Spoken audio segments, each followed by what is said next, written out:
body bags were horror lies. Hello and welcome to Body Bags. My name is James and I'm your Sunday night reviewer. And for the last movie of our Universal theme week, I decided to bring you the 1991 Martin Scorsese remake, Cape Fear. Mainly this is for Max Cady. This isn't per se a horror movie, but Max Cady is a horror character. Brutally terrifying in this movie. De Niro's portrayal is just fantastic, of just some unhinged, just psychopath kind of. It's just Nick Nolte, how he is. It's like he feels his family, like he feels helpless against this guy. Well, we kind of don't know how this film is. It's like very, very famous. I kind of wanted to focus a little bit on the character more than the actual movie itself. So we know that Nick Nolte is a family man. He was part of the defense for an old case for Max Cady, De Niro. He withheld some information that I think the woman that he battered or something like that, GBH or something, that he withheld that she was like promiscuous, and that played a role in denying that piece of evidence. Kind of was heavy for De Niro's character, so he spent more time behind bars. So basically this is a revenge movie. He's exacting revenge for the years lost of his life because he's been in prison, and it's just utterly terrifying, especially because there's all these situations and he's been studying the law all this time in prison, so he knows what he can get away with.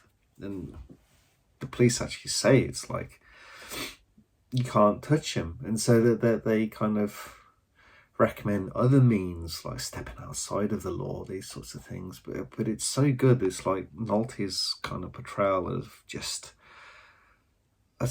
he just can't do anything. It's like he's like toothless. He just feels like utterly useless, that he can't do anything to protect his own family.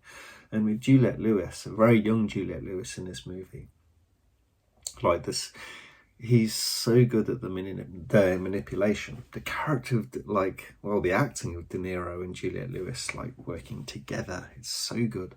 The bit where he's on the stage, it's like she's like they've been talking, and then he's very subtly, but like in a very adult way, kind of basically just hitting on her. He's like taking advantage.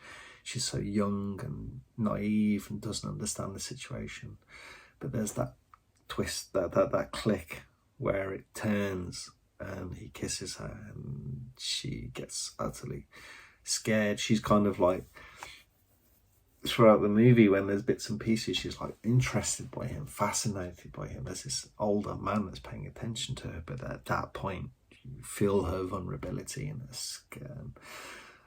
And it's just like another layer when like Nolte finds out and stuff like that. It's so good. And like earlier in the movie, so he's a defense lawyer, and he has a partner. Well, not partner, a sort of colleague, someone that he works with, who's basically having a soft affair with, sort of thing. Or maybe not an affair, but there's very much flirtation between the two, and they're more than friends. And Max Cady kind of takes her, hits her up in a bar, sort of thing. And then they're going back for sex at this apartment, ties her up and just brutally beats her. And it's everything that's going on, they're just messages for Nolte all the way. He's like, I'm coming for you, sort of thing. Like when he keeps like scening within the crowd and he's like reacting to these things, and he's like punching like in a crowded area so everyone sees.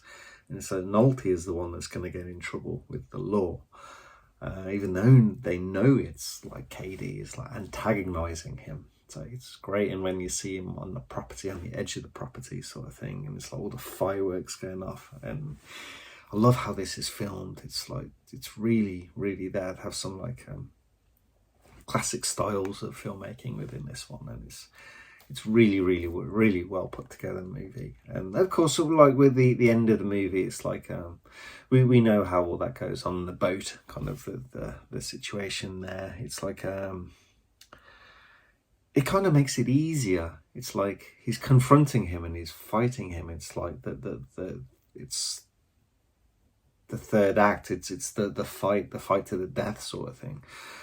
So it's kind of you're at ease with that. You have the tension of all that lot, but before the first, so you have the first and the second act of all these situations. You feel Nolte's helplessness. And like when you're in that situation, it's so scary. The kind of the character, I can't remember the character's name, but it's Ben Kingsley's character in Sexy Beast. That character and the character here, Max Cady, they're two of the scariest characters that I feel have been brought to the screen. That especially not in horror movies. Like they're so scary that you have these people, especially like when you look back at the Sexy Beast one, like someone is in your house and they're taking no for an answer, and everyone is like on tenterhooks around them and scared because this is just a psycho that can snap at any moment. And okay, it's a bit different with this one because that's just in your face in your house, but this is someone that's like playing with your family, especially when you have a small child, and it's like the law isn't helping because the law isn't in any position to help because nothing has happened. So yeah, it's so well put together, and it's such a